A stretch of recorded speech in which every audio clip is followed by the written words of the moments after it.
Mga balitang pinag-uusapan ngayon.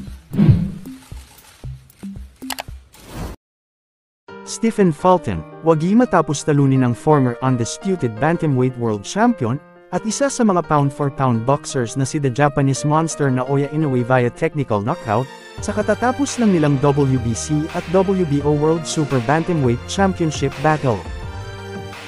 Sa wakas, matapos ang ilang beses na postponement ng laban, natuloy na rin nga ang isa sa pinakahihintay at pinakaaabangang laban sa buong mundo.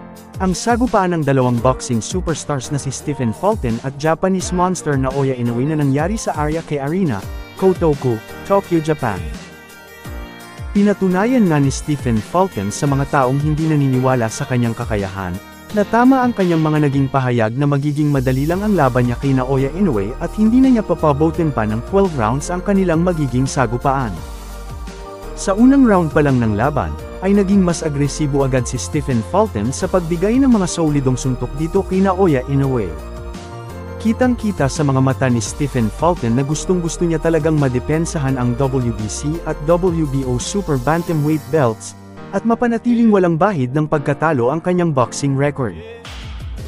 Kung mapapanood natin ang ilan sa mga naging laban ni Naoya Inoue, naging banta sa mga katunggali niya ang kanyang trademark body shot, ngunit dito sa laban na ito makikita na talagang pinaghandaang mabuti ni Stephen Fulton ang body shot ni Naoya Inoue.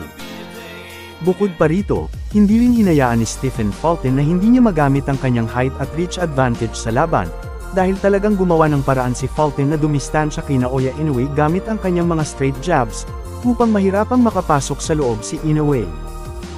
Masasabi natin na talagang napaghanda ang mabuti ng kampo ni Stephen Fulton ang mga ikikilos ni Naoya Inoue sa ibabaw ng ring.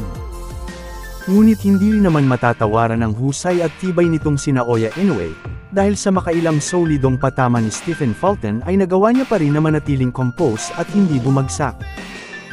Patuloy nga silang nagpapalitan ng mabibigat na suntok, talagang hindi maitatangging sulit ang tiket na binili ng mga manonood.